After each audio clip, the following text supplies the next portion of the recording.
In this video, I'm gonna give you a rundown of the services we're performing on this vehicle, how much we're charging, how we're gonna tackle it, and my overall mindset of where I wanna get us when it comes to paint corrections and ceramic coatings. Hopefully you pick something up, so let's get started with this video. Okay, so what is this $1,200 service getting? On the inside, it's getting a full interior cleaning. By the way, the reason why I hold the mic is one, I'm just too lazy to mic it up on me. And two, because I'm wearing this jacket, if the mic isn't set up properly, it might just create a lot of noise. So that's why I'm holding it here on my hand. So the inside is a full interior cleaning.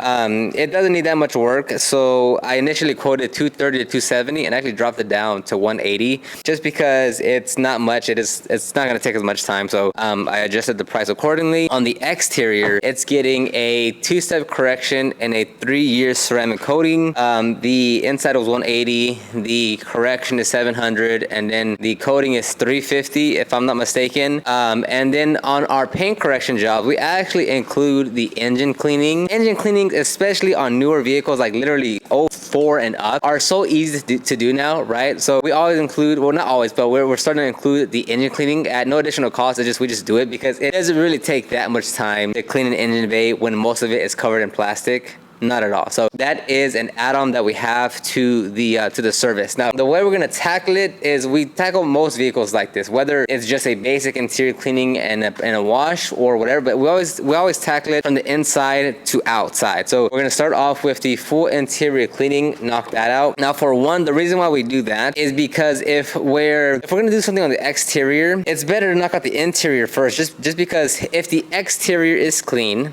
right, but we're blowing out debris and dust and stuff like that, and we have the hoses everywhere, and like it might kind of get over, like I don't know, you know if we're vacuuming, the hose might kind of go over this part here. Well, it's just easier if you just get that taken care of first. That way, when you're done with the exterior, that's it. Like nothing else, at least for what you're doing, is gonna get on the outside of the vehicle, because it just keeps it nice and tidy like that. So that's why we always start with the interior for the most part. There'll be some time because of weather or the area or whatever the case, we might start with the exterior first, but 9 out of 10 times we're doing interior first and then doing the outside. When I went to get trained at Shine Supply with Jeremy Stevens, I remember he prepped the vehicle on his own, right, to get it for it, and so we can practice on the correction and wet sanding. I remember, like, let's say it was a vehicle of this size. He prepped the entire vehicle. It wasn't dirty to begin with. It was like this. The wheels are pretty dirty. But let's say it was a relatively clean vehicle. He cleaned all the wheels, washed the vehicle, clayed the vehicle. I think he did iron remover, tar removal, and he dried it in about 35 minutes. He did all that. So with the exterior, you really shouldn't spend that much time prepping the vehicle. Like, just because you spend more time on it doesn't mean you're doing any more of a comprehensive job than if you go 4 times faster on it. On the exterior, it's going to be very straightforward and simple because I already clayed a little spot here in the front and there was no contaminant, so it's going to be a straightforward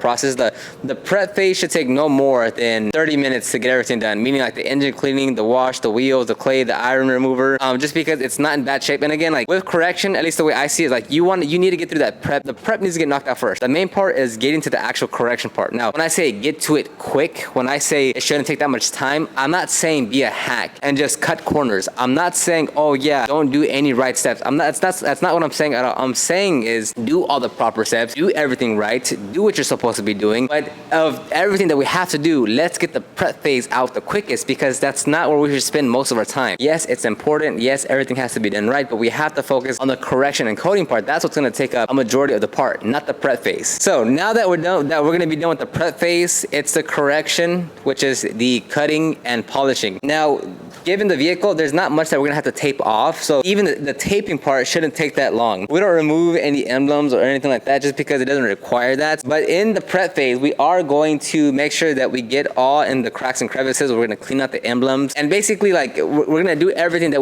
we need to do. That way, when we start the correction and the correction, that's all that's left, right? Obviously, like dressing the tires and all that, sure. I'm saying as far as like prep, the paint, everything should be done in the prep phase. So I mean, I'm really trying to get our correction down to just like record-setting times every single time, because it really shouldn't take like 2-3 days to do a 2-step correction and a coating. It should be done like clockwork. And I know a lot of people like to think, well, detailers like to think that, hey, like this is, you know, everything is tailored and everything is gonna be like unique to your vehicle. And although of course you're gonna tackle every vehicle in its own specific way due to the condition, due to what the customer wants to achieve, due to the budget constraints, the time time constraints, of course that's always going to apply. But regardless of that, there is at least always a pretty structured system and protocol that you can follow with every vehicle to help you move faster through the vehicle. It's not saying, okay, well, you know, we're going to use this whole new set of tools and products and this whole new system, and you're going to do that on every single vehicle. No, on every vehicle, 70 to 85% is going to be done the same way. You're going to get that 10, 15, 20% variation to change things up based on what the actual condition is or what you have to address. But for the most part, it's going to be straightforward the entire time. Now, we're actually getting this vehicle on a Wednesday morning, and we want to get it done by, just because we have other cars